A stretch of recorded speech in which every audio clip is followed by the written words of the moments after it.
Hello there, ladies and gentlemen, and welcome to the first 2015 Space Engineers Ship Spotlight. I'm Skycraig from BiohazardGames, and welcome. So, I have so far actually just done basically military stuff, military ships, military capital ships, military fighters, and so forth. But I haven't actually done really commercial stuff, stuff that the ordinary person would use. Or if you're a cargo hauler or civilian stuff. So I came up with this. It's called the TALON 10 freight runner or cargo hauler, either way which you like. Now, I am kind of proud of this ship. It is quite an interesting ship. This is a big ship. This is something you would expect from a big cargo hauler. A lot of engines at the back, really good armor actually. This thing is heavily protected at the front and sides, also the rear as well. So this is quite an interesting ship. Now let's talk about some of the features about the ship, and also some of the pros and cons to having a cargo type ship, and what you can do to improve on this type of ship in general. Now I went with a standard wedge shape or diamond shape in the front. Because most attacks come from frontal attacks. So this will help us to deflect any missiles or bullets that come in our way. The antennas serve a dual purpose, not only to track our ship's position from our space stations, but also as basically a stopper. Now these can also take a maximum they have hit points, so that means they can take a certain amount of damage before being destroyed. Now let's say a missile or bullet hits this, it will impact the point, and the missile will impact the point instead of impacting the armor. Then the antenna will be destroyed and not the armor, so that'll spare you a couple extra seconds to get your battle stations ready or try to run away, each way you like it. Now, one thing the ship is lacking is frontal stopping power. It has 4 large thrusters, yes, but this ship is really slow. Let's say I'm doing 104 meters a second, it's going to take you a long time. So if you're about 5,000 meters away from your space station, you should probably then begin to stop. Now, let's go to the sides of the ship. Not size, my apologies. Now, on each side is a connector point, for this is a cargo ship, so it will have to drop off supplies from space station to space station from wherever you might trade. Now, the sides do have more thruster, that is so, but, I forgot to put armor points on this side of the thrusters, but anyways, I'll show you on the other side what I mean. But this is just enough, and it is protected, so they won't be able to easily get weapons inside your ship through this way. So that is rather good protected for the connectors. Now, I forgot to do it on the other side, but this is still a work in progress. I'm still making modifications, so do bear with me. Now, the thrusters are being protected like this, so only the point sticks out, and these thrusters can take a lot of damage, so that is an upside to this ship. Now let's go to the rear. Now this ship has, for its size, I can't remember the weight class of this ship, but this is a really heavy ship. It has a ton of heavy armor. The ship is literally just heavy armor, so this is a heavily armored ship. Now, about 12 heavy thrusters just to give it forward thrust, so that's not a lot if we're thinking of normal layman's terms. So let's go a bit inside. Also, I almost forgot about the most important stuff. If in the case of an attack the frontal antennas are being destroyed, I have an extra antenna on the top to be as a sort of backup in case those are destroyed. As well, it is armed like any smart captain would of a cargo hauler, but it isn't that well armed. So if you have a well-trained attacking squad, you will be able to attack this ship. So let's go inside. Let's see. Now, I would like also to mention that this ship only has one entrance.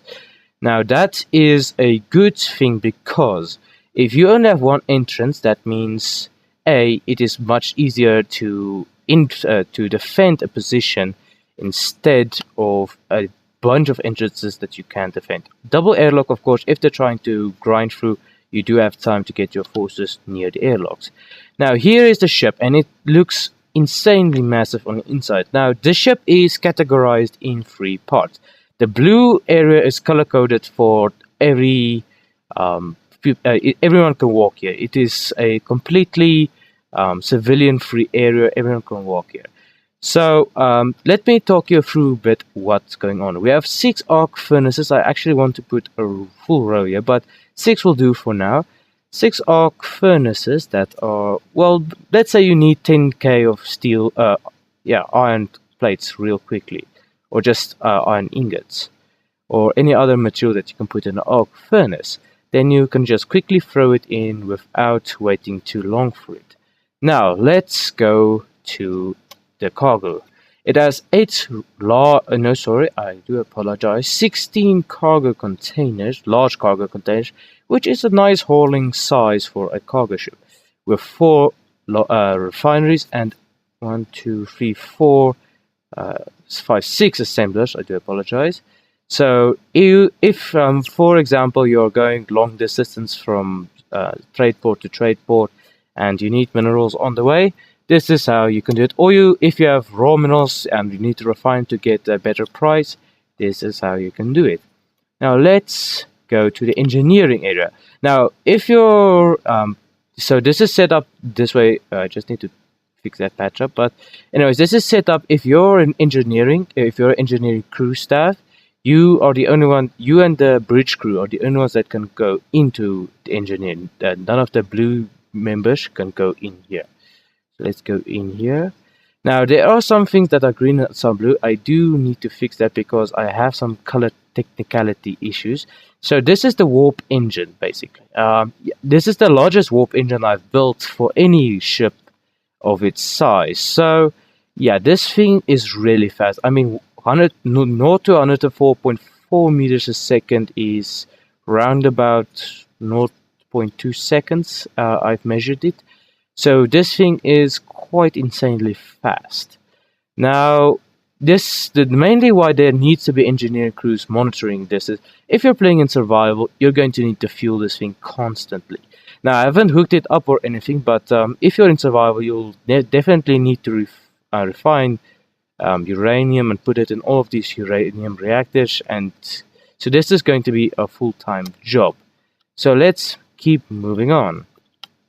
Now you will also see there's not that much lighting in the ship.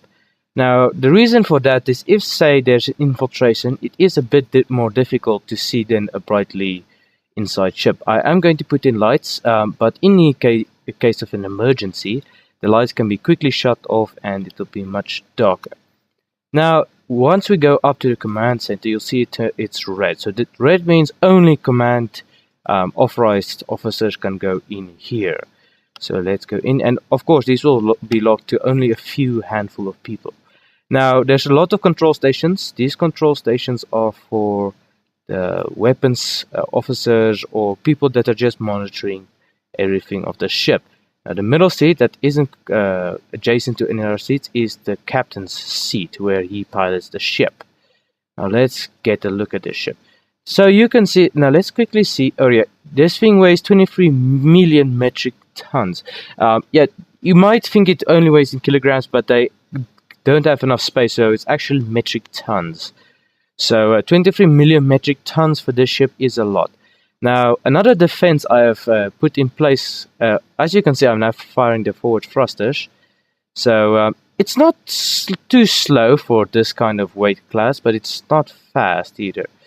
Now, one thing I did do is, say you're under, if you spot enemies but they don't spot you, quickly shut off your antennas.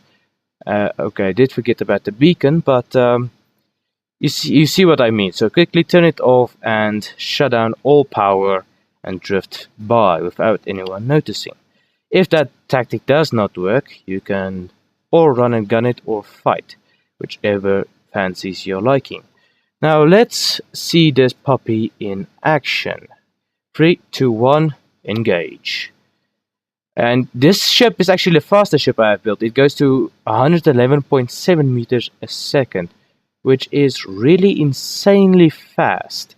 I mean, look, I'm already going really I was 1,000 meters from the platform on that side, and I'm already 1,000 meters on this side. So let's shut this engine, this beast of an engine, off and try to come to a complete stop.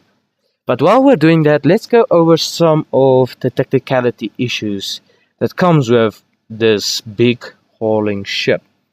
Now, most cargo freighters, captains, players that, if you will, aren't that used to fighting.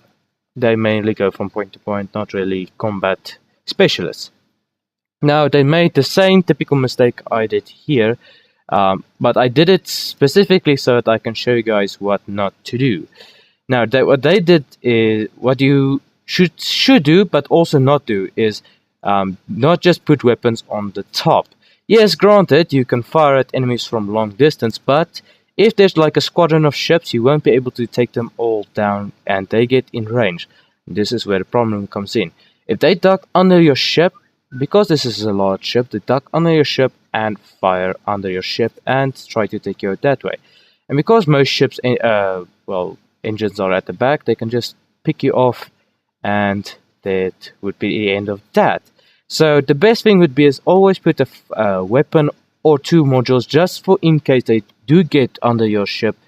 Another thing of what most people don't realize is, and the mistake that they do, is they don't protect their underlining ship's hulls that effectively.